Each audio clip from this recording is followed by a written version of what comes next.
langsung saja ke materinya. Yang pertama itu adalah persyaratan analisis.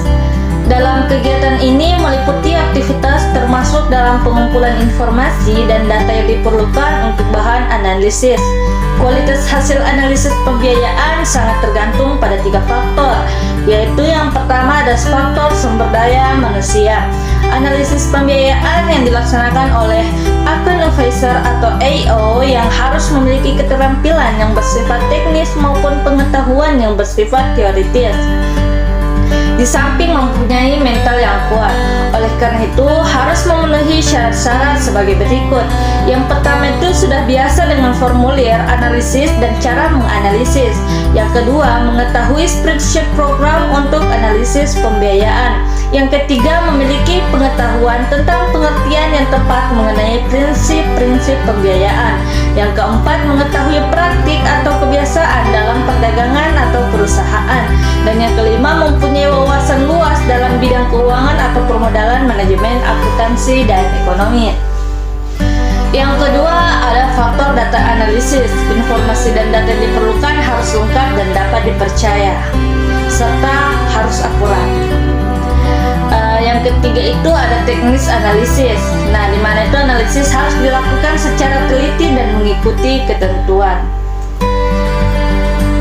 Adapun informasi yang diperlukan dalam analisis pembiayaan, yang pertama itu informasi dan data umum tentang nasabah, di mana yang pertama ada surat permohonan pembiayaan dari nasabah, yang kedua akta pendirian dan perubahan-perubahan serta pengesahan dari instansi yang berwenang, yang ketiga izin untuk mengajukan permohonan pembiayaan, yang keempat surat kewarganegaraan, yang kelima izin usaha dan tanda daftar perusahaan dari Departemen Perdagangan, yang keenam izin undang-undang gangguan sesuai ketentuan Pemda setempat, yang ketujuh neraca dan daftar laba rugi 2 tahun terakhir dan neraca tahun yang sedang berjalan, yang kedelapan jika pemohon pembiayaan itu atas nama pribadi, maka yang bersangkutan tidak wajib melampirkan laporan keuangan pada SPT tahunan PPH, hanya diwajibkan menyampaikan fotokopi SPT tahun PPH. Yang kesembilan, realisasi usaha minimal 12 bulan atau minimal 6 bulan terakhir. Informasi di sini masih banyak lagi. Nah, masih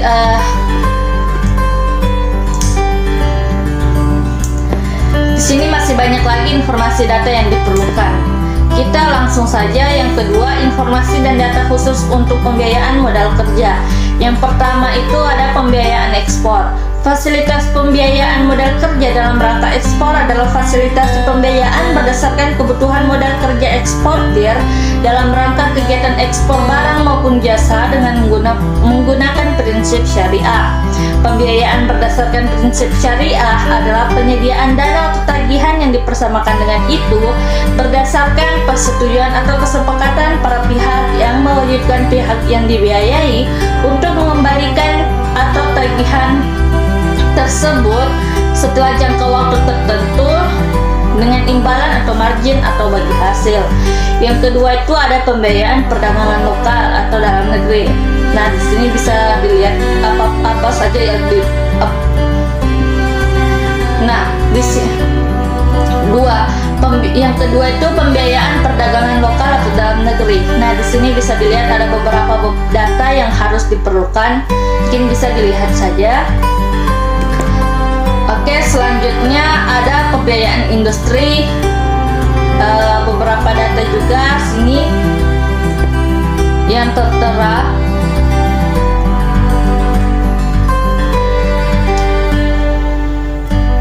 Terus yang ketiga itu ada informasi dan data khusus untuk pembiayaan investasi, di mana yang pertama itu ada pembiayaan investasi sektor industri, yang kedua pembiayaan investasi sektor perkebunan perhutanan, yang ketiga pembiayaan investasi sektor peternakan, yang keempat pembiayaan investasi jasa angkutan darat, yang kelima pembiayaan investasi jasa angkutan laut, udara, dan sungai, yang keenam pembiayaan investasi hotel, apartemen, real estate, dan yang ketujuh personal loan, yang kedelapan pembiayaan pemilikan rumah atau KPR, dan yang kesembilan pembiayaan kendaraan bermotor atau KKB.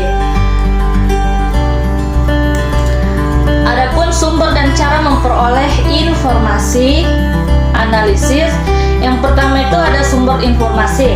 Setelah mengetahui informasi dan data yang diperlukan atas pembiayaan yang diminta oleh calon debitur atau pemohon, maka akun advisor perlu mengetahui dari mana informasi atau data yang diperlukan tersebut dapat diperoleh. Setelah itu, bagaimana cara untuk memperolehnya? Sebagian besar informasi atau data yang diperlukan bersumber dari nasabah sendiri. Selain itu, juga dapat diperoleh dari pihak ketiga. Sementara itu, catatan yang dimiliki sendiri yang berhubungan dengan pemohon atau calon debitur dapat pula dipergunakan sebagai informasi.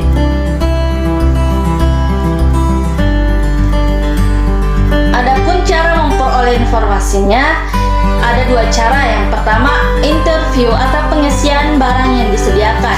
Interview merupakan mengadakan pembicaraan secara langsung dengan calon debitur untuk memperoleh keterangan-keterangan dan mengecek kebenaran data.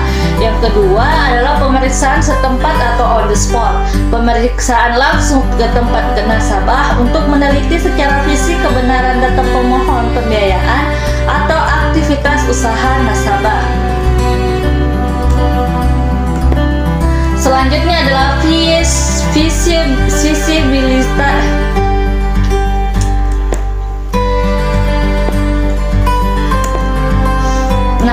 Selanjutnya adalah visibility study. Pengertian visibility study adalah hasil studi yang menggambarkan keadaan dan prospek suatu proyek, baik dari segi teknis maupun ekonomis. Kegunaannya itu sebagai salah satu alat yang dapat membantu bank dalam pelaksanaan pemberian pembiayaannya, yang mana diantaranya yang pertama dapat digunakan untuk bahan pengawasan, mengingat bahwa keperluan visibility study tidak saja pada saat pengajuan pembiayaan, tetapi juga pada waktu pembiayaan sedang berjalan. Dapat memudahkan dan memperlancar proses analisis pembiayaan, karena data yang diperlukan bank cukup terpenuhi dan dapat dipertanggungjawabkan atau reliable.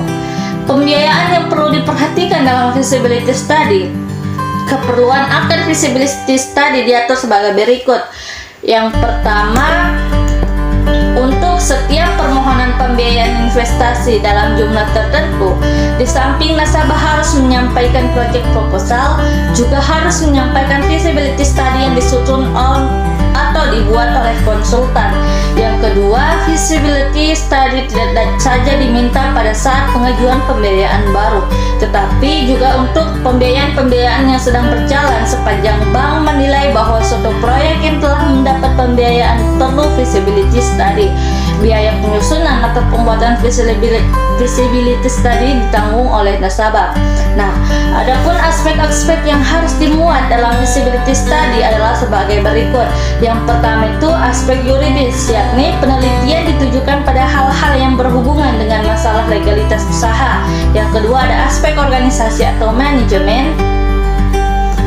Yang ketiga aspek ekonomi makro, yakni keadaan dan prospek ekonomi secara makro yang mempunyai pengaruh besar terhadap kelancaran usaha, perusahaan atau proyek. Yang keempat aspek teknis, yakni pembahasan ditujukan pada masalah-masalah teknis pelaksanaan usaha yang bersangkutan. Oleh karena prinsip dari suatu usaha produk adalah penyatuan modal, tenaga dan bahan-bahan ke dalam suatu bentuk produksi. Aspek keuangan, dalam hal ini penelitian dan penilaian meliputi segi-segi yang menyangkut keadaan keuangan perusahaan sebelum mengajukan pembiayaan serta akibat-akibat yang timbul setelah pembiayaan diberikan. Adapun yang keenam adalah aspek pemasaran.